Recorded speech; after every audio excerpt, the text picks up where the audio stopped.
இருந்தாலும் இந்த சபையின் முன்பதாக வந்த என்னுடைய விளக்கம் யாது என்ற விளக்கம் சொன்னால் தெரியும். பூதகணங்களா நானும்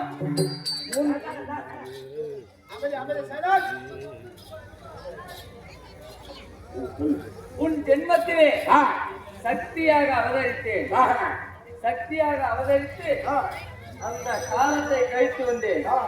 அப்படி கழித்து வந்தாலும் என்னுடைய சாமியின் சாபத்தினால் நானும் சில காலம் வாழாமல் உருவெடுக்காமல் மறைந்திருந்தேன். இந்த பூலோகத்திலே கனகராஜன் கனகராணி என்று சொல்லக்கூடிய இரண்டு ஆன்மாக்கள் பூலோகத்திலே ஜனித்து சில காலமாக பிள்ளை இல்லை என்று அழுது அநேக தவம் கோரி என்னுடைய கணவராகிய சிவபெருமான் இடத்திலே அநேக கோடி வரங்களை பெற்றார்கள். அப்படி பெற்றாலும் அந்த வரத்தை பெறும்போது சுவாமி எனக்கோ பிள்ளை வரம் கிடையாது, இந்த நாட்டை என்னுடைய பிறகு ஆள்வதற்கு பிள்ளை கிடையாது என்று என்னுடைய பக்தாவாகிய சிவபெருமான் இடத்திலே இருவரும் தவம் புரிந்து வரம் கேட்டார்கள். அவர்களுடைய தவத்துக்கு இறங்கி என்னுடைய பக்தா சிவபெருமானோ காட்சியளித்து இருவருக்கும் பிள்ளை பிறக்கும்படியாக ஓர் கனியை கொடுத்தார். கனியை கொடுத்த உடனே என்னுடைய சுவாமி என்ன தெரிவித்தார் தெரியுமா? கனகராஜா கனகராணி நீங்கள் இருவரும் சேர்ந்து இந்த கனியை புசித்தால் இந்த உலகை ஆளும்படியாகவும் உலகம் அனைவரும் போற்றும்படியாகவும் உங்கள் இருவருக்கும் ஒரு பிள்ளை பிறக்கும். அப்படி என்று என்னுடைய சாமியை வரம் கொடுத்து விட்டார். ஆமா, வரத்தை வாங்கிய உடனே கனகராஜன் வாழக்கூடிய கனகாபுரி நாட்டிலே வாழ்ந்து வரக்கூடிய அனைத்து பாமர மக்கள்களுக்கும் துக்க செய்தி. துக்க செய்தி எப்படி என்றால், அன்னவர் இடக்கூடிய பயிர்களை ஆடு மாடுகள் காட்டிலே வரக்கூடிய வன விலங்குகள் நாசம் செய்துவிட்டது. அப்படி நாசம் செய்தாலும் பிழைக்க வழி இல்லை, பிழைக்க வழி இல்லை என்று மன்னன் இடத்திலே முறையிட்டார்கள். கனகராஜனோ பெண்ணே நானும் நம்முடைய நாட்டு மக்களின் குறையை தீர்ப்பதற்காக கானகம் சென்று அனைத்து மிருகங்களையும் வேட்டையாடி விட்டு வருகிறேன், அரண்மனையிலே இருப்பாய் என்று என்னுடைய தாயிடத்தில் சொன்னார். கனகராணியோ கேட்டா, கனகராஜன் சென்று 10 திங்கள் 10 மாதமாகிவிட்டது, மீண்டும் நாடு சென்று வரவில்லை. கனியை புசித்தால் மகாராணி 10 மாதம் கர்ப்பிணியாகிவிட்டார். கானகம் சென்ற மகாராஜனுக்கோ கானகத்திலே வாழக்கூடிய சுப்புதாசி என்றவள் அடைக்கலம் கொடுத்து விட்டார். அப்படி அடைக்கலம் கொடுத்தாலும் அந்த தாசியினுடைய வார்த்தையை கேட்டு அந்த கனகராஜனோ நாடு சென்றான். நாடு சென்று மனைவி கர்ப்பமாக இருப்பதை பார்த்து சந்தோஷப்பட்டான். அந்த தாசி வார்த்தையை கேட்டு 10 மாத காலமாக என்னிடமே இருக்கிறாய், எப்படி உன்னுடைய மனைவி கர்ப்பமானாள்? அன்னவன் இடத்திலே சந்தேகம் என்று சொல்லக்கூடிய சூழ்ச்சியை மூட்டினார். அன்னவனோ தாசியின் வார்த்தையை கேட்டார். வார்த்தையை கேட்டு மனைவியை அடியோ அடி என்று அடித்து மாய்த்து விட்டான். கனகராணி மாண்டு விட்டார்.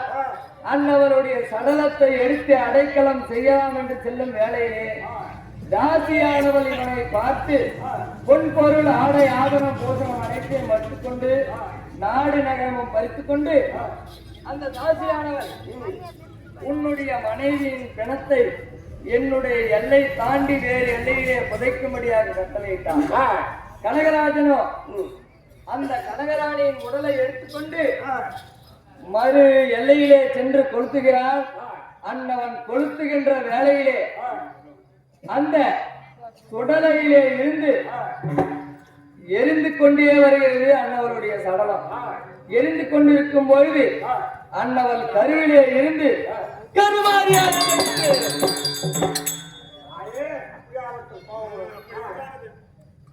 இன்னும் என்னை பார்த்தால் என்னென்னவெல்லாம் நடுவில் பூதகணங்களா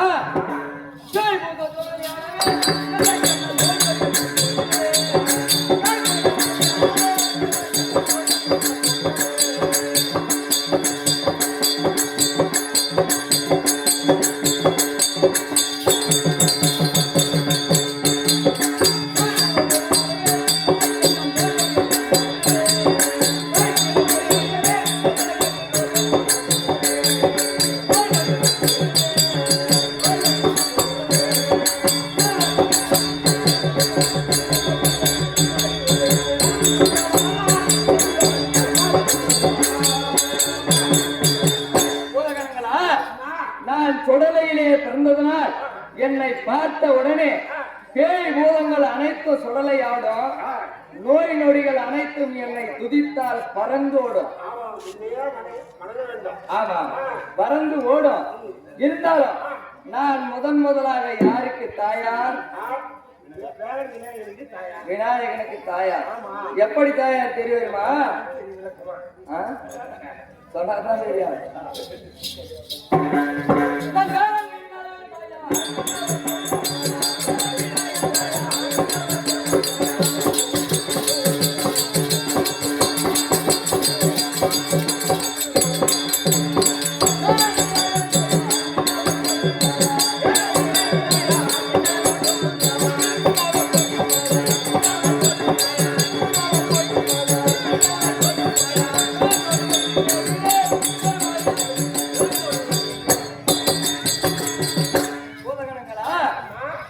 வேலன் மட்டும் எனக்கு தாய் இல்லை, விநாயகன் மட்டும் தாய் இல்லை. வேலன் விநாயகன் இருவருக்கும் தாயாக விளங்கி இந்த பூலோகத்திலே வாழ்ந்து வருகிறார்.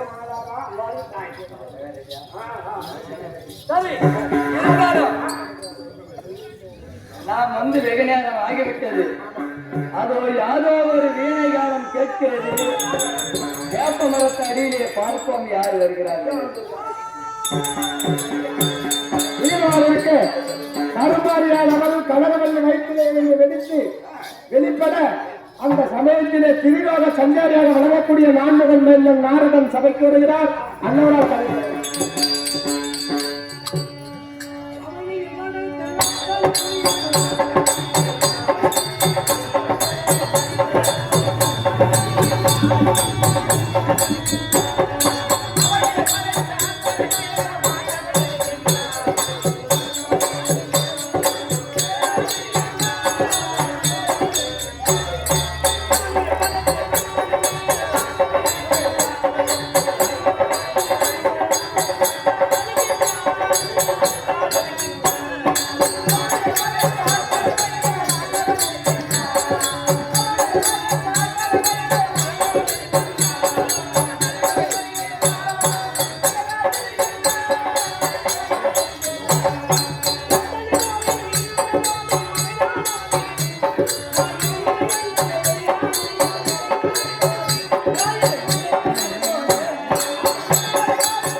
அதுதானே விளக்கமா சொல்றேன், தெளிவா கேட்கணும்.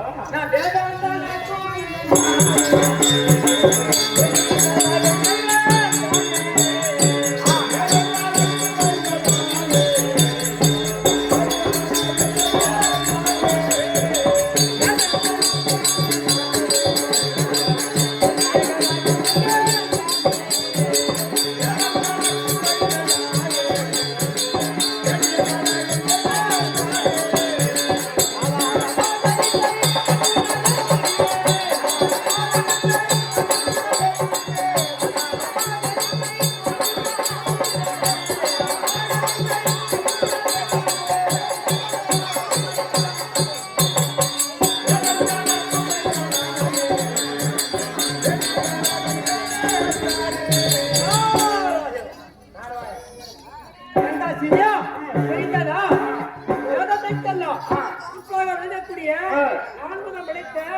என் பெயர்தான் நாரத மகா முனிவன், இருலோக சஞ்சாரி, கனகபிரியன்.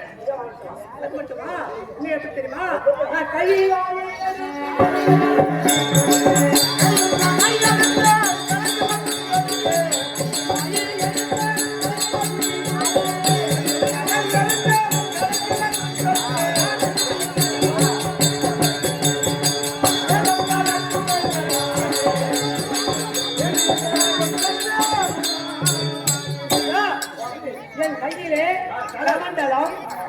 என் கையிலே கமண்டலம் யோகதண்டு இப்படி எடுத்து இந்த சபையிலே வந்தால் எப்படி இருக்கிறது? இது ஒரு உறவு. இந்த வையாக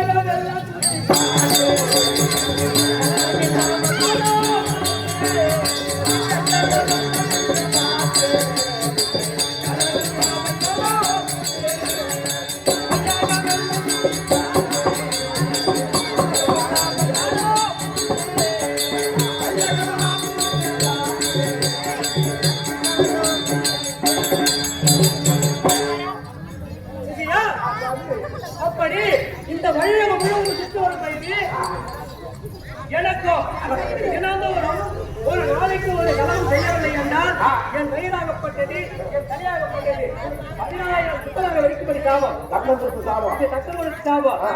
பேச வேண்டாம் வேண்டாம். இந்த கழகத்திற்கு ஏதாயிலும் என்னுடைய தாத்தாவை நினைத்தால் ஏதாவது வழிகடிக்கும்.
தாத்தாவை நினைத்தேன், எனக்கு கழகத்திற்குண்டான வழி கிடைத்து விட்டது.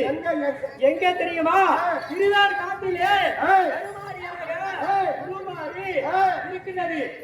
என்னுடைய பாட்டியை கண்டால் எனக்கு வேண்டிய கழகம் கிடைக்கும்.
பாட்டியா பார்க்க வேண்டும். புறப்படு.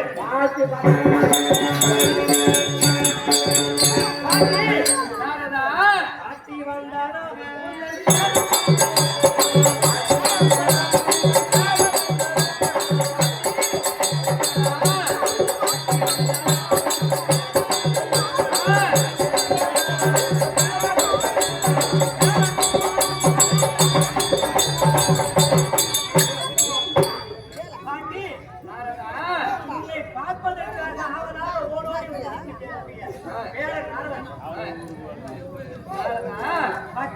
எனக்கு நீ எப்படி பேரனாக கிடைத்தது எப்படி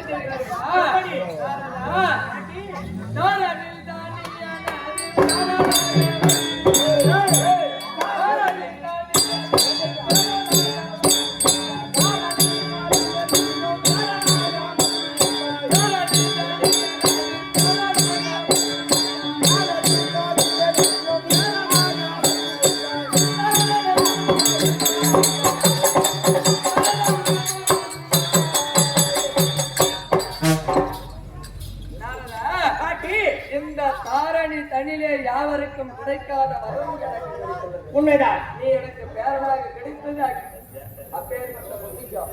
சந்தோஷம். என்னுடைய பாதத்தை படித்ததுனா ஆமா என்றைக்கு சுகமாக வாய்ந்து அப்படியே உடைய அனுகிரகத்தால் தொழிலை நீ நிறைவேற்றுவாய். சுகமாக செய்து கொண்டு வருகிறேன். அப்படி இருந்தாலும் என்னை நாடி வந்த காரணம் என்ன? அதுதானே அதுதானே நாடி வந்த காரணத்தை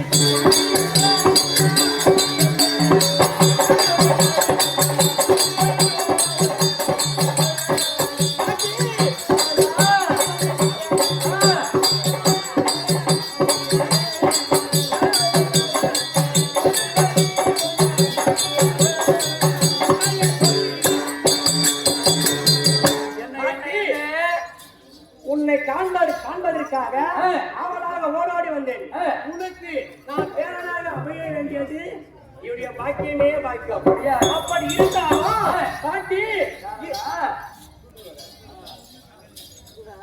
என்னை நாடி வந்த காரணம் என்ன?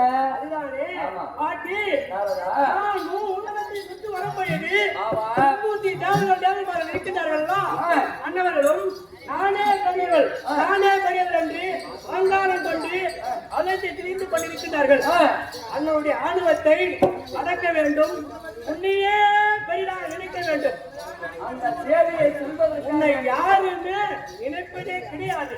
நானே பெரியவன் என்று அங்காரம் ஆடிக்கொண்டிருக்கிறார்கள். அதற்கு ஏதாவது ஒரு வழி. அதுக்கு ஏதாவது ஒரு வழி. ஆமா ஆமா தேவர்களும்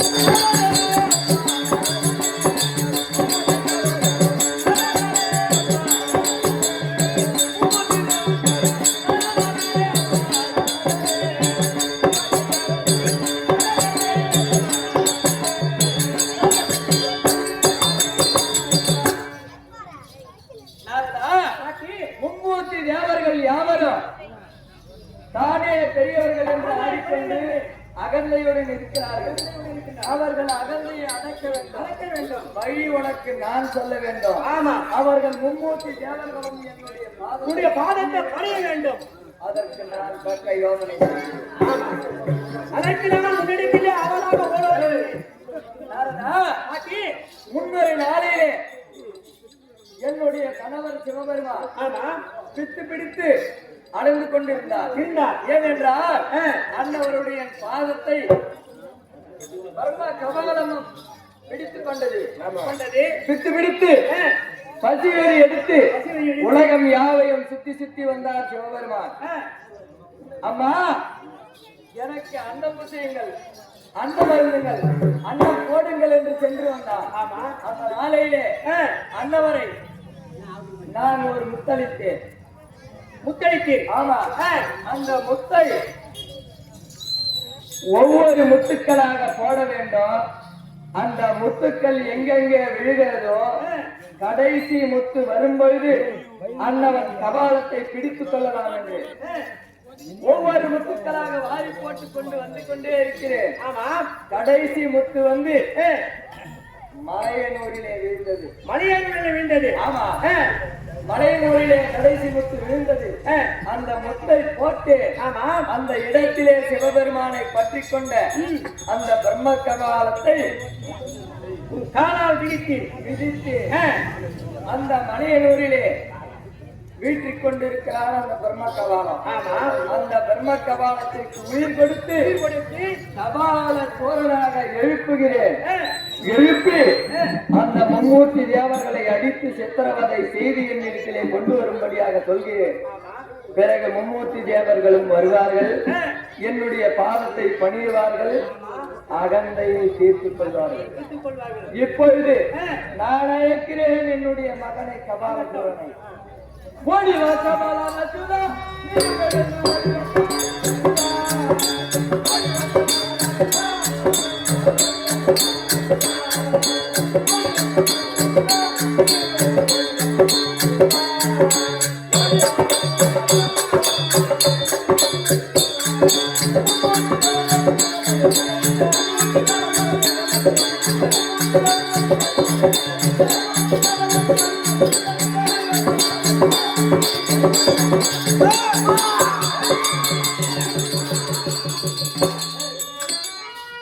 இப்போது கருமாரி அம்மன் வேர்க்காட்டில் இருந்து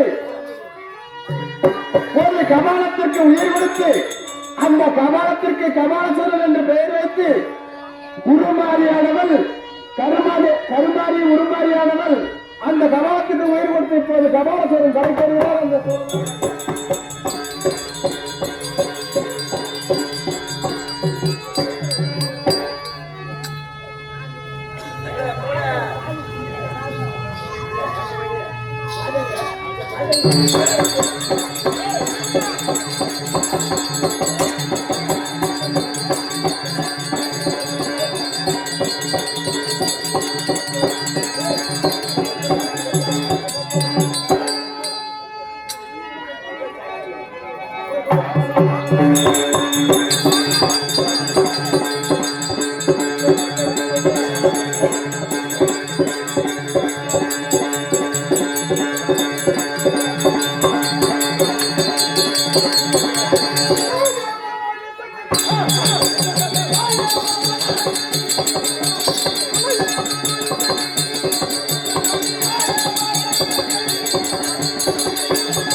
அசரீரி மூலமாக நான் யார்?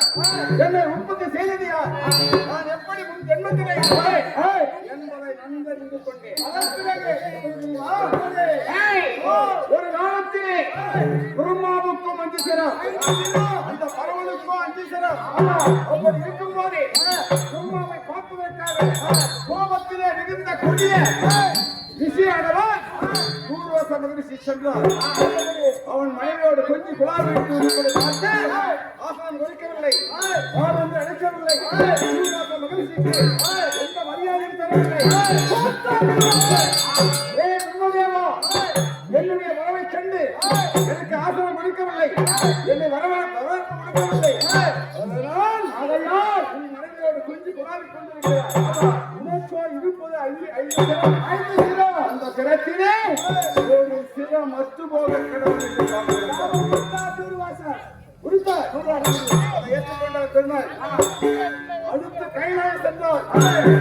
பார்த்தார் பரமசிவனும் சூர்வாசனை மதிக்கவில்லை, ஆசனம் ஒடுக்கவில்லை, என்று அழைக்கவில்லை.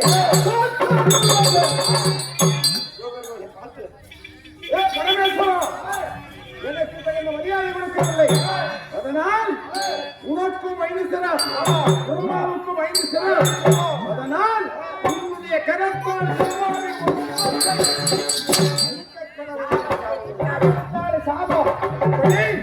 சாபத்தை பெற்ற பரமனோ, சாபத்தை பெற்ற பிரம்மாவோ கைலாயம் சென்றால் பரம இடத்திலே முறையிடுவதற்காக அந்த நேரத்திலே பெரியாருக்கு சென்று விட்டார். அப்போதே பார்வதி அண்ணவன் நம் கணவனுக்கு 5 சிரம் தானே, நமது கணவன்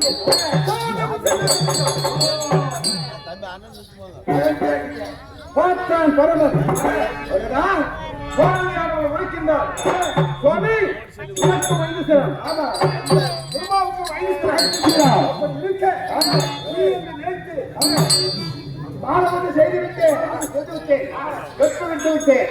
அதனால் அவனுக்கு 5 சிரம் இருக்கக்கூடாது, அதிலே ஒரு சிரத்தை கொய்ய வேண்டும் என்று பார்வதியானவர் முறையிட்டார். அதுபடி என்ன சென்றார் பரமன்? ஓடினார்.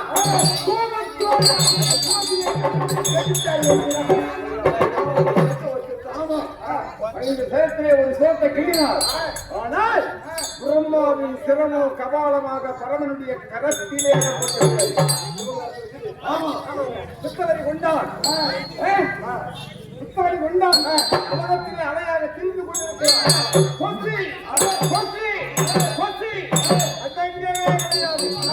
அந்த எத்தனை சாத போட்டாலும்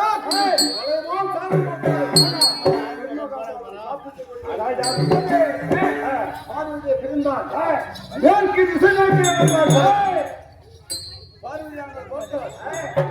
கொடுமை நாமும் அழகையாக திரிந்து கொண்டிருக்கிறோம். அப்படி இருக்கும்போது நாம் எப்போது அந்த கணவனை பார்ப்போம் என்று எங்கே சென்றால் என் திசை சென்றார். அந்த இடத்திலே பார்த்தால் மகாவிஷ்ணுவை கண்டார். அண்ணா என்னுடைய நிலைமையை பார்த்தியா? என்னுடைய கணவனுக்கு பிடித்து வரி பிடித்து விட்டது. கபாலம் கையிலே பற்றிவிட்டது. என்னை பிரிந்து சென்று விட்டால் என்ன செய்வது என்றே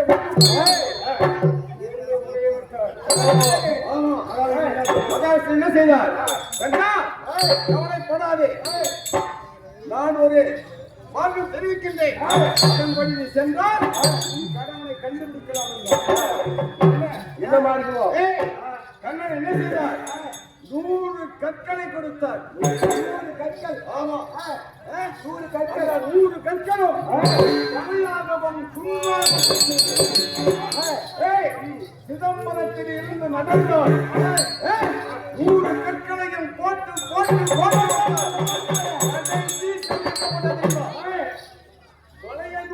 கடைசி கண்ணிலே மலையூரிலே 100வது கண் முடியும் போது மலையனூரிலே நின்றார். புத்தவடி விடுத்த சிவனா அந்த இடத்திற்கு வந்தார். பசி பசி என்று கேட்டார். என்ன செய்தார்? ஒரு மலை அளவுக்கு சாதத்தை 3 உருண்டையாக கொடுத்தார். 2 உருண்டைகள் பசி பசி என்று பிடித்தார். பார்த்தா பராசக்தி இந்த பிரம்மகபாலம் இவ்வளவு சிசித்துக் கொண்டிருக்கிறது. பத்தா கிடையாது இருக்கிறது. என்ன செய்யலாம் என்று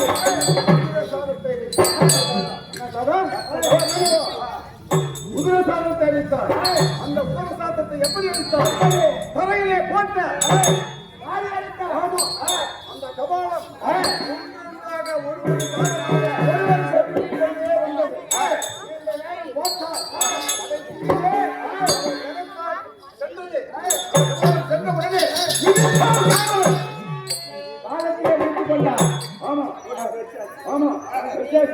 அது எந்த இடம்?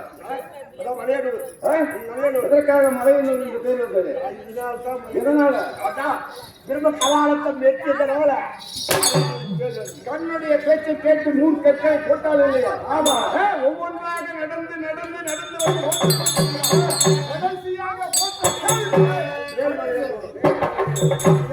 அந்த நேரத்திலே கபாலம் உமா பார்வதியுடைய பாதத்திலே அடிபட்டு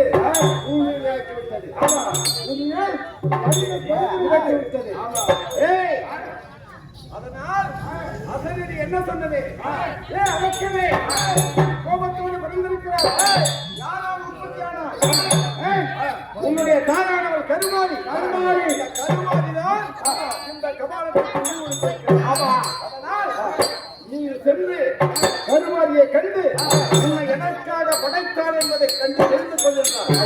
நான் எப்படி வருகிறேன்?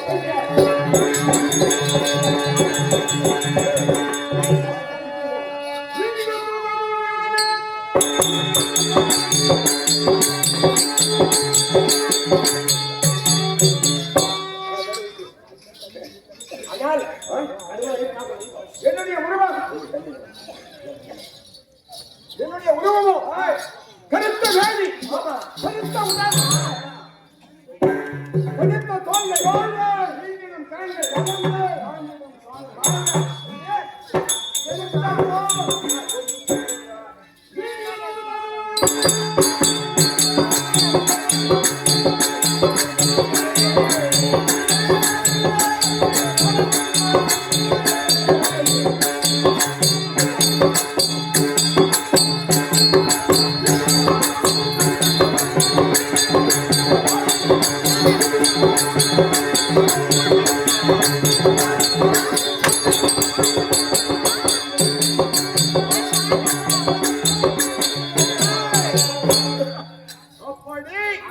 இந்த கருத்த வேணி, கருத்த உடல், கடித்த பார்வை, தோன்றியும் நடை, இப்பேற்பட்ட அரக்கனாக என்னுடைய தாய் என்னை உற்பத்தி செய்திருக்கிறார்.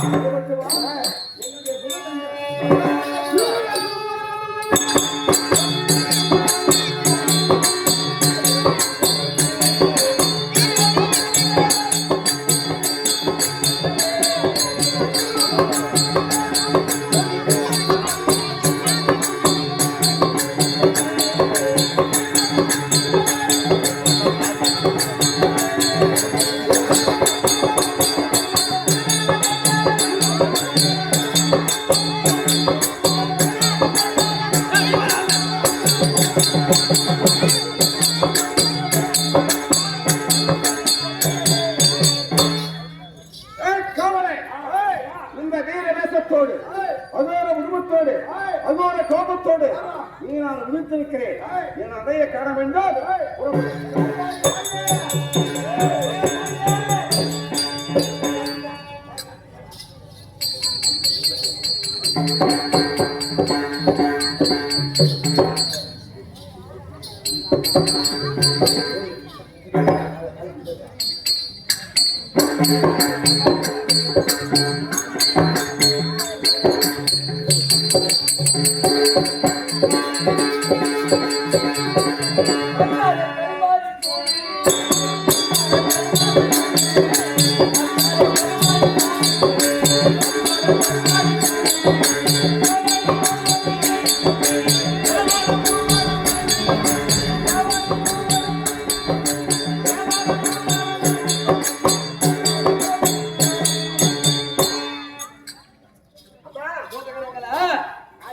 நான் கோரித்து அழைத்தபடியா என்னுடைய பிள்ளை கபால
இந்த பிரபஞ்ச பூமியிலே என்னென்னைக்கும் சுகமான வாழ்ந்து என்னுடைய ஆசை பெற்று நீடோடி காலம் பேரும் புகையோடு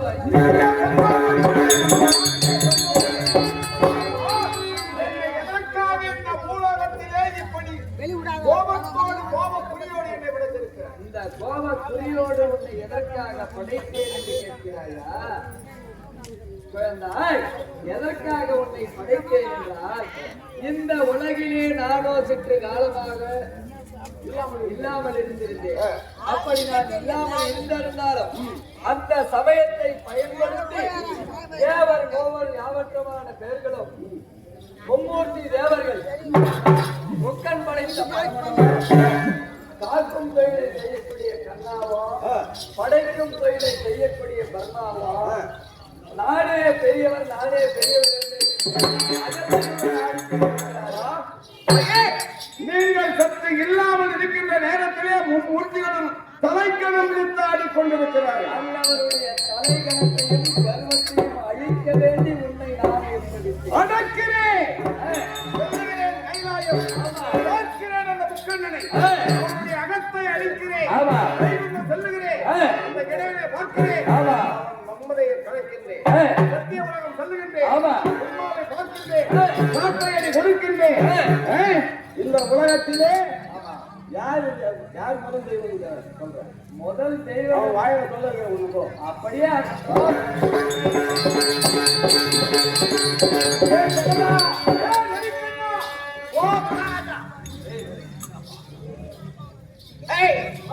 என்னுடைய தாயின் கட்டளபடி என்னுடைய தாய் இல்லாத நேரத்தில் மும்மூர்த்தி தேவர்களும் எப்படி மம்மதையாக அகழ்மையாக ஆடிக்கொண்டிருக்கின்றார்களோ அவர்கள் மதத்தை அடக்கி என்னுடைய தாயே இந்த உலகத்திலே பெரியவள் என்று சொல்ல வந்துவிட்டோம்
கைலாயம். பார்க்கிறேன்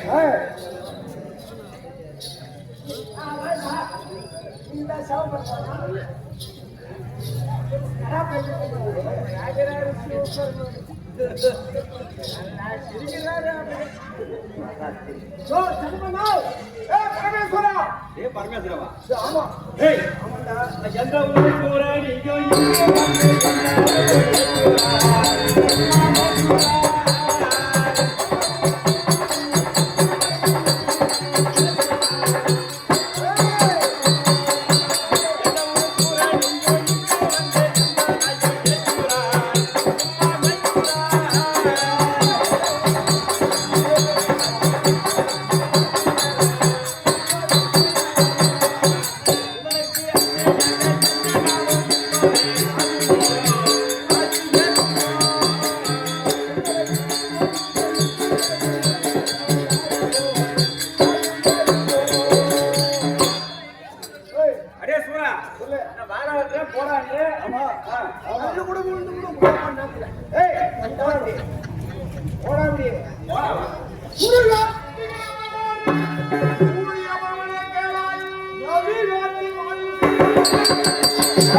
சாம்பலை பூசியவனே, எதிர்ப்புகளை நின்றவனே, என்னடா உனக்கு முதல் கடவுளே? முதல் கடவுளாடி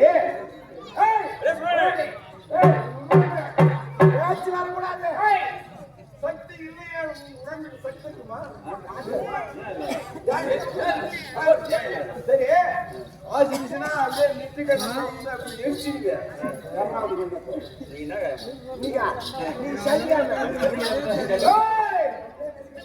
சக்தி உன்னுடைய உடலில் இல்லை என்றால்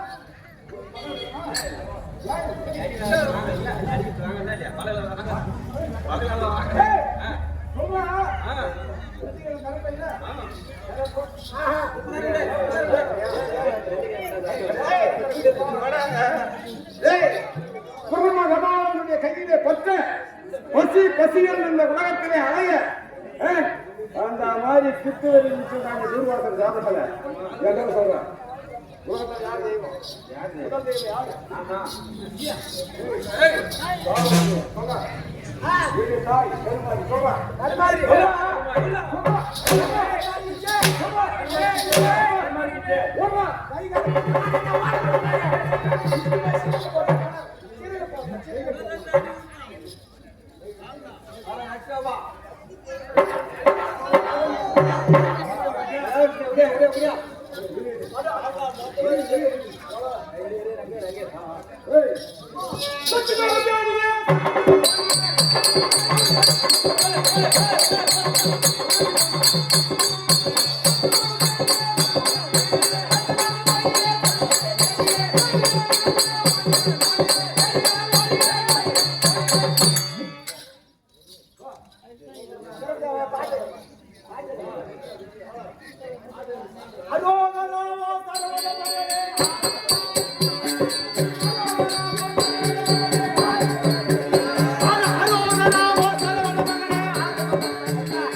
காலடியை படித்து நிலத்திலே ஆசீர்வாதத்தை பெற்றுக்கொள்.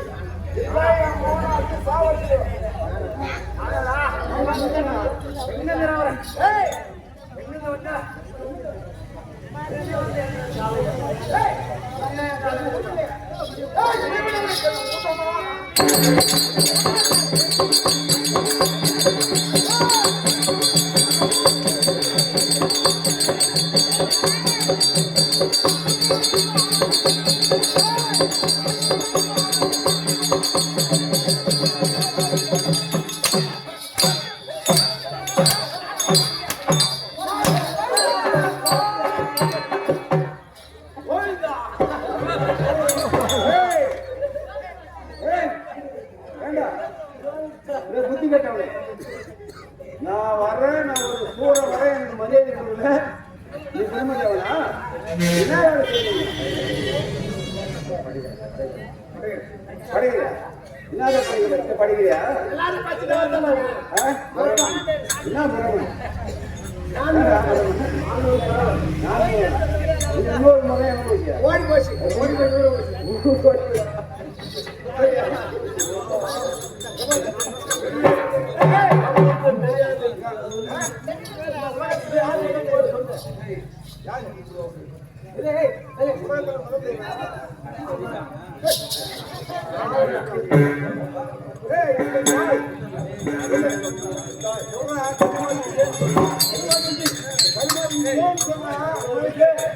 கருமாதிரியா முதல் தெய்வம்.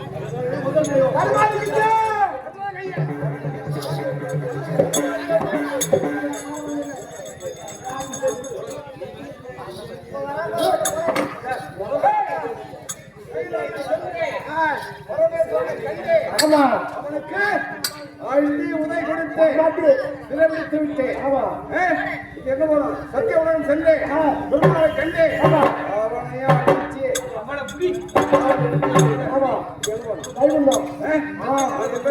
பெரிய பலசாமி.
வந்துவிட்டோம் வைகுண்டம்.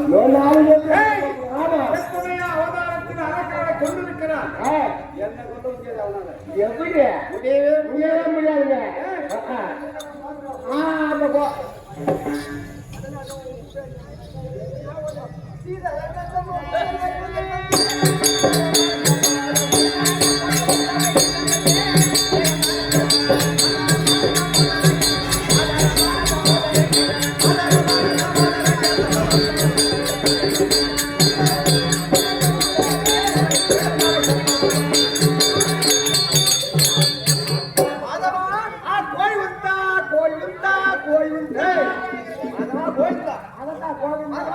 அப்படி இருந்தாலும் வைகுண்டத்திலே வாசபுரிந்த வரக்கூடிய கண்ணன் நான் தான்.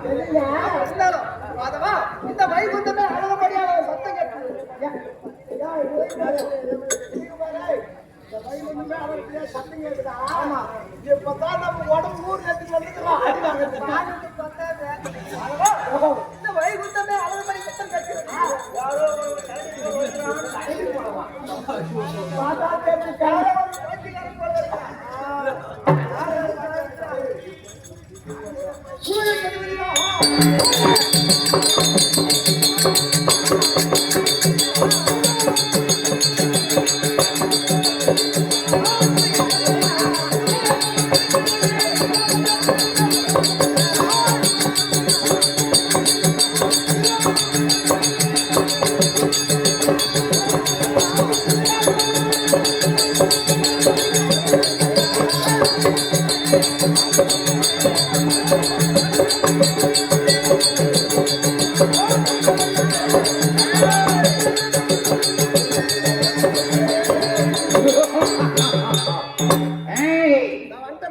வைகுந்த வாசனை பார்க்க வேண்டும். நான் தான்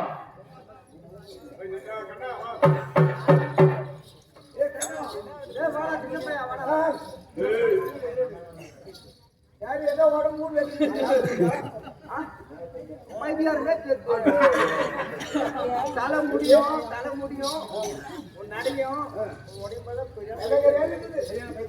ஆமா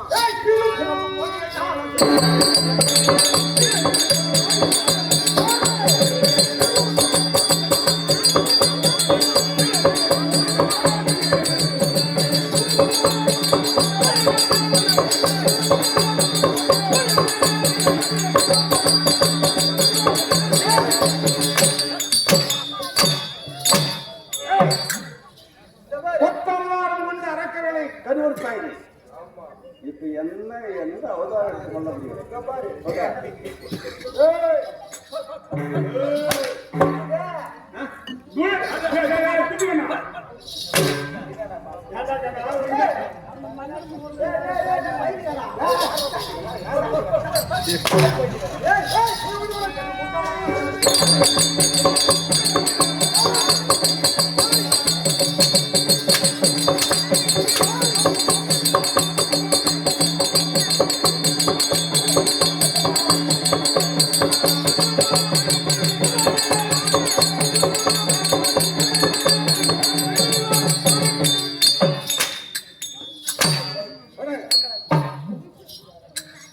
எத்தனை அவதாரம் எடுத்த?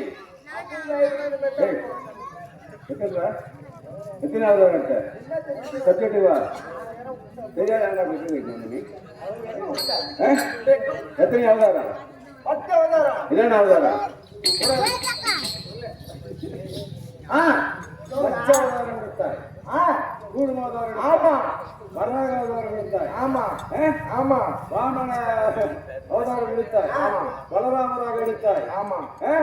ராமராக எடுத்தாய். வண்டி அவதாரம்.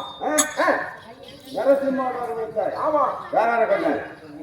நரசிம்மர் அவதாரத்திலே இறையை கொண்டு விட்டாய். வராக அவதாரம் எடுத்தாய். இரணியாட்சனை கொண்டு விட்டாய். பலராமர் அவதாரம் எடுத்தாய். ராமதாரம் எடுத்தாய். எத்தனையோ அவதாரம் எடுத்தாய். ஆமா. நீனா போன. எத்தனை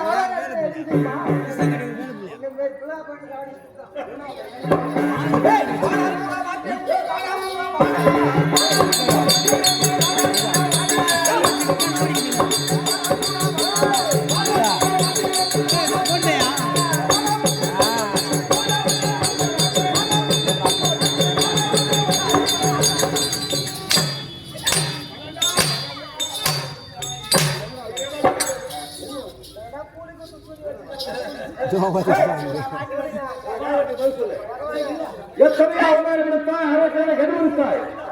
நான் வந்துட்டு அரக்கனா. இந்த உலகத்திலே முதல் தெய்வம் யாரு? யாரு? நீ மூணாவது தெய்வனா? ஈஸ்வரனா? அவன் நடுவில் பாடுறாங்க.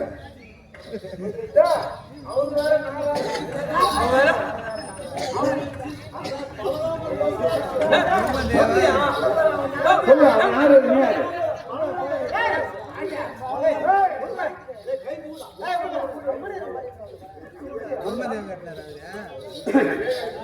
எப்படி அவதாரம் அரக்கனை கருவித்தாய். எப்போது நான் வந்திருக்கிறேன், உன்னை அடிக்கின்றேன், வதக்கின்றேன், சித்திரவதை செய்கின்றேன், உன்னை சேவிக்கப் போகின்றேன். என்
கதை கிடைக்குது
சிறப்பிச்சிட்டாரு சிறப்பிச்சோடனே மும்மூர்த்தி தேவர்கள் முதல்ல சிறப்பிச்சிட்டாரு. இப்போ காளி தான் ஒஸ்தி, அந்த தங்கச்சி தான் ஒஸ்தின்னு சொல்லணும்.